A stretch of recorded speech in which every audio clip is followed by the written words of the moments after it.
আসসালামু আলাইকুম everyone, welcome back to my channel. আশা করি সবাই ভালো আছেন। বিয়েবাড়িতে বাবুর্চিরা যেই রেসিপি দিয়ে ফিরনি তৈরি করে, আজকে আমি সেই শাহি ফিরনির রেসিপি শেয়ার করব। রেসিপিটি ভালো লাগলে আমার চ্যানেলটিতে সাবস্ক্রাইব করতে ভুলবেন না।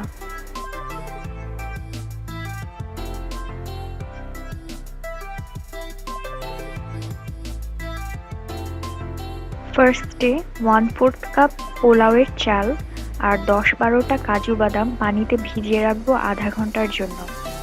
এরপরে ব্লেন্ডারে ব্লেন্ড করে নিব। কাজু বাদামটিকে পেস্ট বানিয়ে নিব আর চালটাকে আধা ভাঙা করে নিতে হবে, পুরোপুরি ব্লেন্ড করা যাবে না। ব্লেন্ডার না থাকলে পাটায় পিষেও করা যাবে।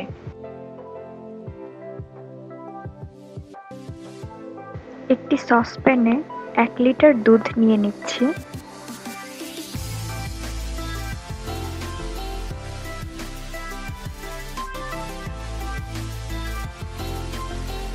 দুটো এলাচ আর দুটো দারচিনি দিয়ে দিচ্ছি। লো টু মিডিয়াম হিটে রেখে দুধটিকে জাল দিয়ে কিছুটা ঘন করে নিতে হবে, আর কিছুক্ষণ পরপরই নাড়তে হবে, না হলে দুধ নিচে লেগে যেতে পারে।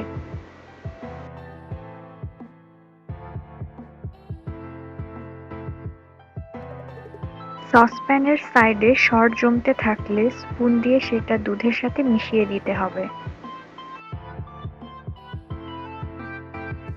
চাল ব্লেন্ডারে আধা ভাঙা করে নেওয়ার পরে জাল দেয়া দুধ থেকে কিছুটা নিয়ে চালের সাথে মিশিয়ে নিতে হবে।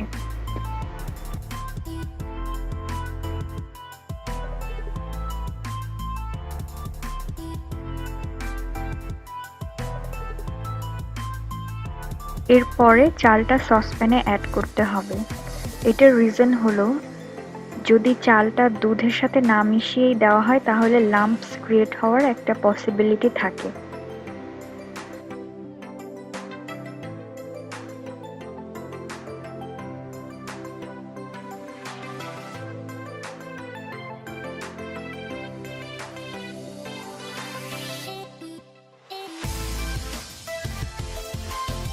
চাল পুরোপুরি সিদ্ধ হওয়া পর্যন্ত কিছুক্ষণ পরপরই এভাবে নাড়তে থাকতে হবে, না হলে নিচে পোড়া লেগে যেতে পারে, তাহলে ফিরনির টেস্টটা সম্পূর্ণই নষ্ট হয়ে যাবে।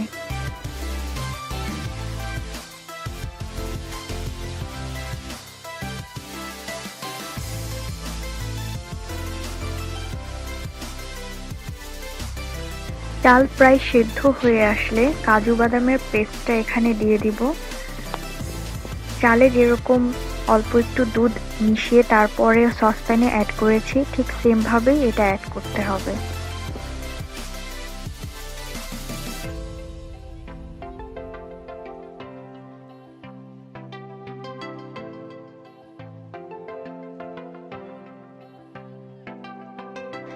চাল পুরোপুরি সিদ্ধ হয়ে গেলে এখানে প্রায় 1 কাপ কনডেন্সড মিল্ক দিয়ে দিচ্ছি। আপনারা চাইলে চিনিও দিতে পারেন, বাট কনডেন্সড মিল্ক দিলে একটা রিচনেস আসে। আর বিয়েবাড়ির ফিরনিতে মাওয়া দেওয়া হয়, মাওয়া যেহেতু সব জায়গায় অ্যাভেলেবল না, তাই কনডেন্সড মিল্ক দিলে ঠিক সেম রিচনেসটা আসবে। কনডেন্সড মিল্ক দেওয়ার পরে টেস্ট করে দেখবেন, যদি আপনাদের কাছে মিষ্টিটা কম লাগে সেক্ষেত্রে অল্প অ্যামাউন্টে চিনি অ্যাড করতে পারেন। 1 চিমটি লবণ দিয়ে দিচ্ছি।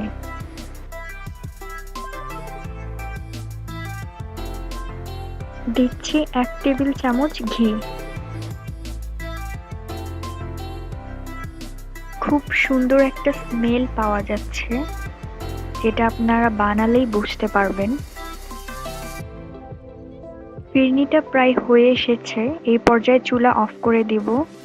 আর বেশি ঘন করব না, কারণ ঠান্ডা হলে আরো কিছুটা ঘন হয়ে যাবে। 1 চা চামচ কেওড়ার জল দিয়ে দিচ্ছি। ফিরনিটা সার্ভিং ডিশে তুলে ঠান্ডা করে তারপরে সার্ভ করতে হবে। উপরে কিছু কাঠবাদাম কুচি, পেস্তা বাদাম কুচি আর স্যাফরন দিয়ে সার্ভ করেছি। আপনারা আপনাদের পছন্দ অনুযায়ী সাজিয়ে নেবেন। আর আমার রেসিপিটি ভালো লাগলে প্লিজ আমার চ্যানেলটিতে সাবস্ক্রাইব করবেন এবং আপনার ফ্রেন্ডস অ্যান্ড ফ্যামিলির সাথে শেয়ার করবেন। Thank you so much for watching.